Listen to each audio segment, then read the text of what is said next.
Hey folks, Matt Easton here, Scholar Gladiatoria. So, you probably can't hear me as well as normal. Apologies for that, I've had to locate my microphone in a slightly different place. But let's have a talk about, a little look at the so-called pig-faced Bascinet. For any of you who follow Knight Errant's channel, Ian Lespina, you probably will be very familiar with this type of helmet already. And in fact, obviously, I've shown it on my channel before. This is actually a type of helmet I've meant to do various videos about that I never really got around to, but I am going to talk about it a bit now because I'm not going to have this helmet for very much longer because I'm part exchanging it. I'm picking up some new armour soon, more about that obviously in a future video, but I obviously wanted to therefore take this opportunity before I no longer have this helmet to talk a little bit more about them. So first of all, some people think that these helmets look really stupid.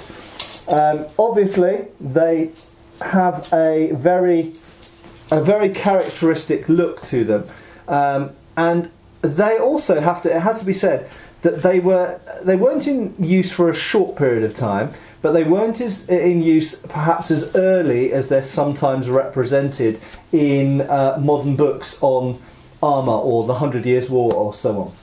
So I, for example, have seen reconstruction paintings and stuff of like the Battle of Poitiers, which was in 1356, where this type of helmet is shown, and that is wrong. Okay, these are a later period of helmet than that. You do get the predecessors to this type of Hounskull or pig-faced Bascinet. You do get the predecessors to it with the Bascinet itself can be a similar shape, but the visor is usually an earlier predecessor to this very characteristic and quite formulaic style of helmet. But when these came in about 1380, 1390, they actually became incredibly prevalent. So whether you and I think that they look a bit silly or perhaps even impractical, history shows us that these were obviously considered to be incredibly practical helmets in their time. And also remember, of course, these came in at a time when the full plate harness was a thing, okay, was starting to become a thing. So the coat of plates was giving way to, or rather developing into, the early cuirass with a solid breastplate and smaller plates, Corazina type smaller plates around it.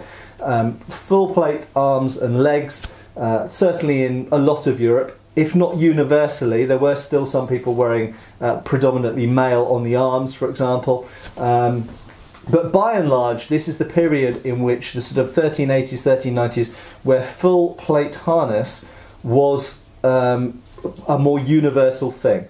Was what your typical knight would be wearing. And these helmets became incredibly widespread and prevalent in that period. And they obviously worked, and they still do in modern reconstructive combat, a bit HEMA or you know, kind of full combat, full contact kind of Battle of the Nations type stuff, or just, you know, typical reenactment. They do work very, very well. And they have a number of natural advantages to them. So for a start, if you ignore the visor and just look at the Bascinet, it's a fairly logical shape. It's as you can see, it's pointed on the top, so it's going to deflect blows away.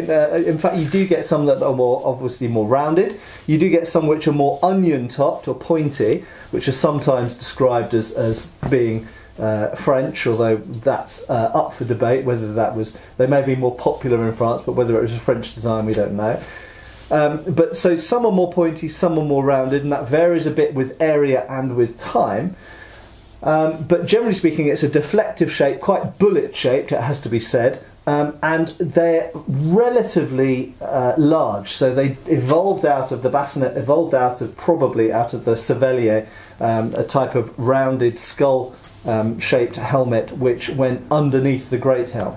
But by the late 14th century they were a standalone helmet by themselves, and they'd to some extent taken the place of the great helm, although there are some examples of great helms still being put over the top of bascinets, very big great helms being put over the top of bascinets even at the end of the 14th century, debatably even maybe the beginning of the 15th century. but they are nevertheless a standalone helmet, so you can ditch the great helm that was very common up until the middle of the 14th century.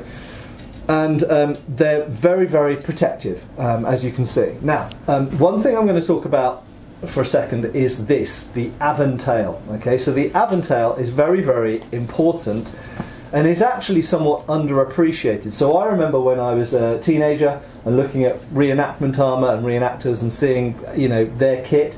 A lot of people back in those days, and we're talking about the 1990s here, were using mail, let's call it chainmail, modern term, but you all know what it means, chainmail Aventails attached to these vervails, which are these kind of studs that pass through the strap that goes over the vervails, and they just had mail hanging there. Now when you do that, when you just have mail, number one, it's a really bad defence. Anybody with a spear or sharp sword thrusts into there and it's going to go push through the mail and still pierce you.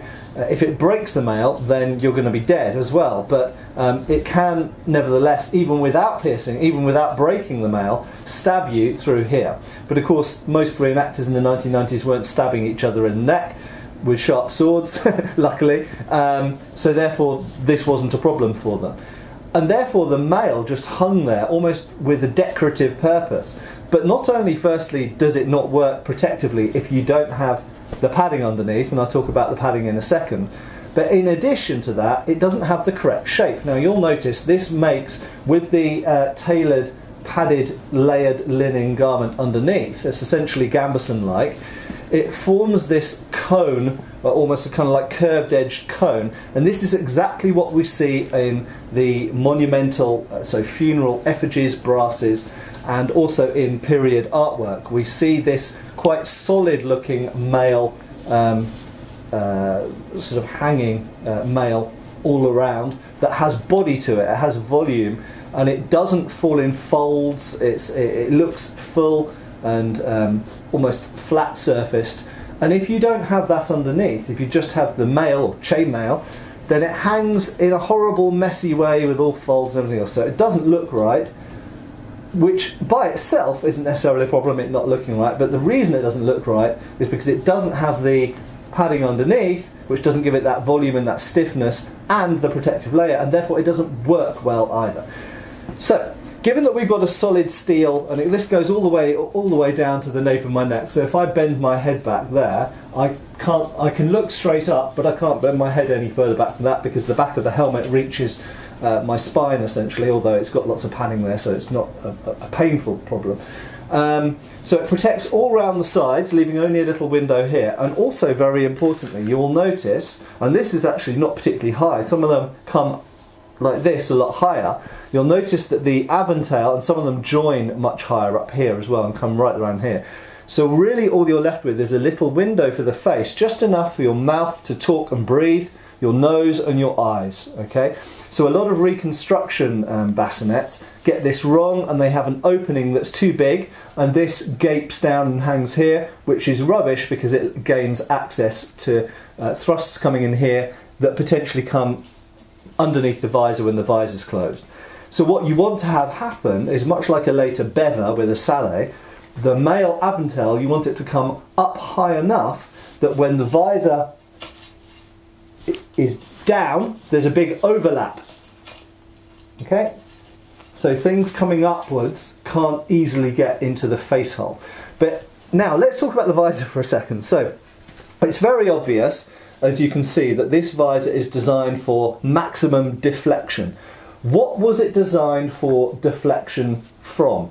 Well, hand weapons and missile weapons, if we want to be really simplistic about it. So predominantly we're talking about longbow arrows, crossbow bolts, lances on horseback, and spears on foot, and other pole weapons on foot, and of course swords and daggers at close hand-to-hand combat range.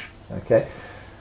That being said, my view, and this is supported by a lot of the artwork, and I know that not everybody agrees with me on this, but I think a fair number of people do agree, that visors were very often raised up, as I've got here, or indeed completely removed. You will notice that there are little pins at the side Now these are a very specific feature to this type of helmet, and they indicate the fact that these visors were probably removed quite often. Okay, so I think that very often in hand-to-hand combat, in close combat, where missile weapons are less of an issue, because you're now in a melee with the enemy, and therefore the enemy archers or crossbowmen can't really be shooting at you because they'd be shooting their own men.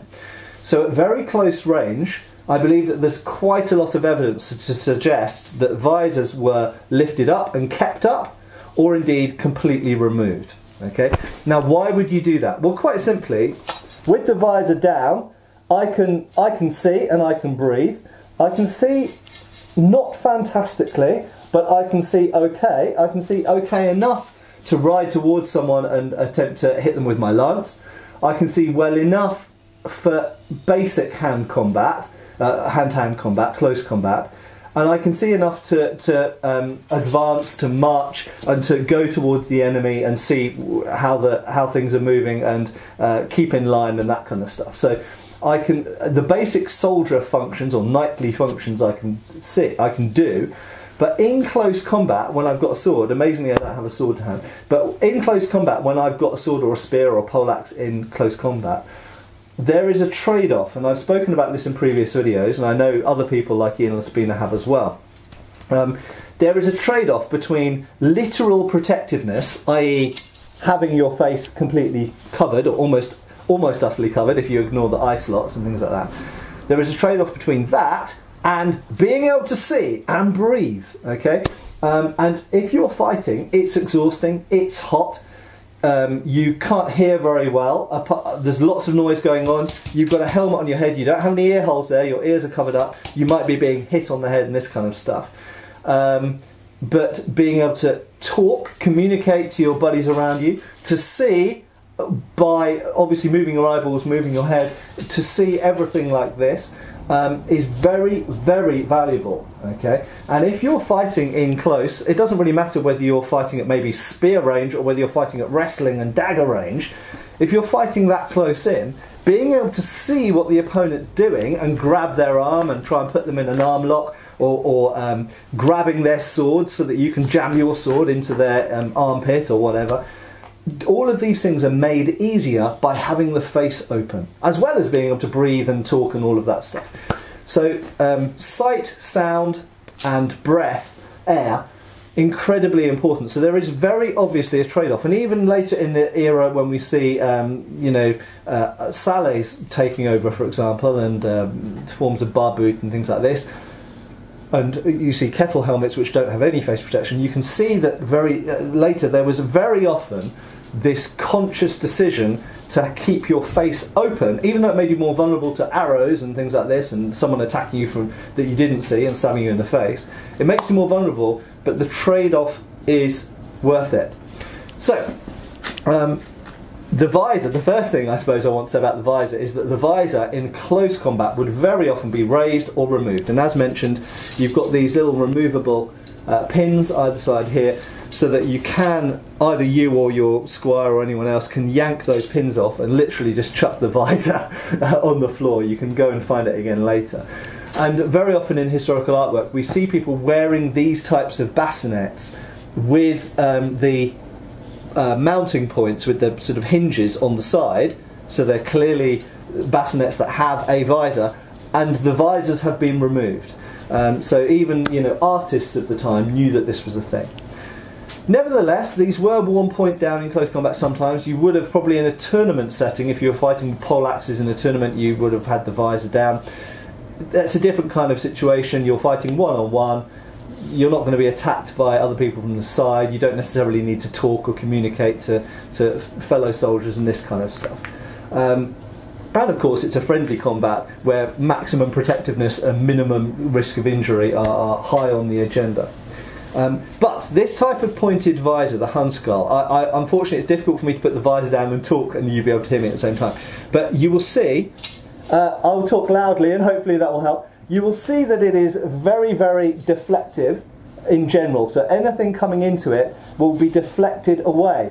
And for those of you who saw the recent Todd's Workshop recent testing, or relatively recent testing of a breastplate with longbow arrows, you will know that deflection is super important to protectiveness. It doesn't matter whether you're being hit by a longbow or a crossbow, arrow or bolt, or a lance, if you're taking part in jousting, or a poleaxe spike. It doesn't really matter what you're being hit by. Deflection is one of the most, as anybody who studies World War II tanks, or any period of tanks will know, deflection is one of the best ways of your armour not being compromised. Okay, so having that point is very, very important, and it means that things will slide off here and away, and they're not going to transfer energy to your head so much, and they're not going to penetrate the plate. Minimal chance of penetration of plate. Interestingly, one of the few mentions we have from a historical source which talks about the fear of penetration of armour from arrows talks about the sides of the visors. So what it's probably talking about is where the plates are forged a little bit more thinly, at the sides here particularly, and here, and perhaps at the junction of the two. If you're advancing into longbow arrow fire, as we'll call it, but very high rate of fire, arrows being shot in at you. If the arrows are coming in from the side, then you're very well protected here, but notice that from the side the visor is flatter, shall we say, and possibly the steel is thinner as well. Okay, so there we go. But from the front, much like a tank armour from the front, incredibly protective. Now, we talk about the vision slots, sometimes known as ocularium, or things like Latin terms for it, but we'll call them eye slots. You'll notice that in this course of deflection, you have to design them in a specific way so that the deflected object, be it a lance or a spear or an arrow or whatever, doesn't go into the eye slot. And for that reason, you will notice we've got these little, almost like a sort of, how to describe it? A wedge, basically, so that anything sliding up here will reach that and then slide either one way or the other. So it can't come directly into the eye slot. Those are just incidental hits.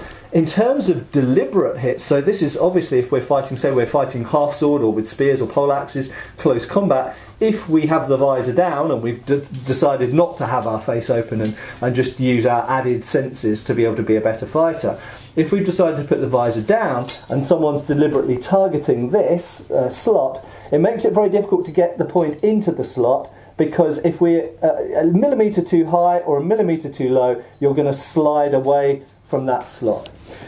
In terms of the holes, the breaths as they're sometimes called, you'll notice on this type of helmet and many others, not on all, but on many, the breathing holes are on one side and not on the other. This is of course because this is essentially the side, the shield side, and the side that we would advance with, and equally the jousting side, this would be the side that is most likely to get hit by the opponent's lance. It does also mean that if you were advancing into arrows, for example, you could turn the head slightly this way, and the side with the breathing holes would be protected from the majority of the arrow strikes, assuming they were coming from the front.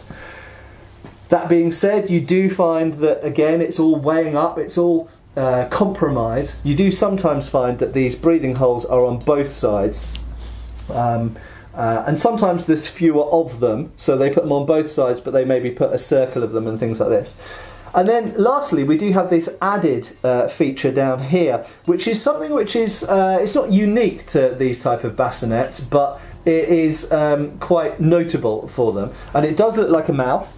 It can look like a sad mouth or a happy mouth, depending on the design. But essentially, this is very, very like the vision slot here.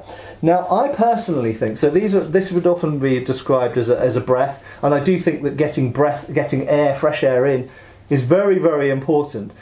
But I do equally think that this has an important role in vision, and I think that's one of the reasons that they don't just fill it with holes down there. Now, one thing you might not know if you've never worn a helmet of this kind is that whilst your vision is great from here to here and to here, okay, I can see this really, really well, my vision below here is really not very good at all. And when I've got the visor down, to see maybe if I'm stepping over something, if there's a body on the ground, or some obstruction, or maybe I'm stepping across a stream or over a fence. Very important things, and things which are very likely to happen in combat, in warfare. I have to do that to look down. But by virtue of having these slots here, it does mean that I can actually have that down, and I can actually see my hands down here. So for example, if I need to get my sword or my dagger out, or indeed maybe I have to take my gauntlet off to untie something or do something and then stick my gauntlet back on, it does mean that I can look down through this and I can see my hands clearly down here now, okay? And yes, indeed, going to the toilet might be involved in there as well, getting your hose undone so you can actually take a piss. So this is actually really quite an important addition, and of course, you can afford to have bigger holes there, or should we say more holes, slightly wider holes, because it's less likely to be targeted by weapons which predominantly come downwards and straight at you. Less likely, most of the time, less likely to come upwards from below. So that is actually a really, really important thing.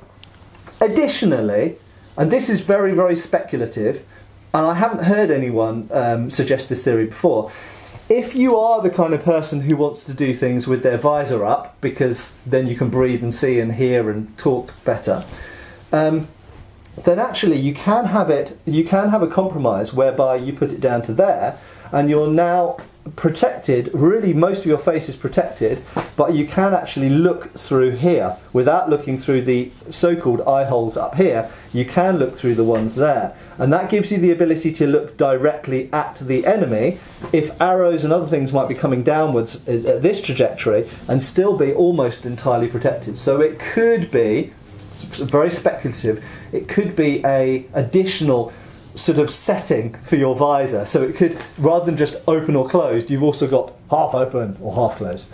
Okay, so that's just that's just a theory, right? Finally, so I'm going to stop talking about the visor. There's not an awful lot really more to say about the main helmet piece itself. This is all made of hardened carbon steel, incidentally, and just a small tangent. The reason, as I mentioned formerly, previously, the reason I'm getting rid of this helmet is it's part of the purchase of a new armour. So I am getting new armour. More about that, obviously, later in the new year. A different style, later period, but I couldn't justify keeping this. And also, poetically, the person that I'm buying that armour from is the same person that I bought this helmet from, and this helmet is going back to them, and they will be using this. So that's very nice that this helmet is going back to its original owner. What goes around comes around in this case. Okay, so this helmet, very popular around the year 1400, would have been popular at like the Battle of Agincourt period, 1415 as well. Coming back to the Aventail, because as I said, I do think the Aventails on these are one of the most interesting aspects of them. These are much underappreciated, and a lot of their protectiveness and like magnificence of design is down to this underneath, and this underneath is essentially like a gambeson or jack. Okay, so this is layered linen that in itself is very protective. The mail on the top is there to augment that, but put together, the combination of mail and gambeson, which of course had been used for centuries and was still being used at this period in areas where you couldn't put plate, such as the armpits and the groin and the back of the knees and inside of the armpits and things like this, is a very good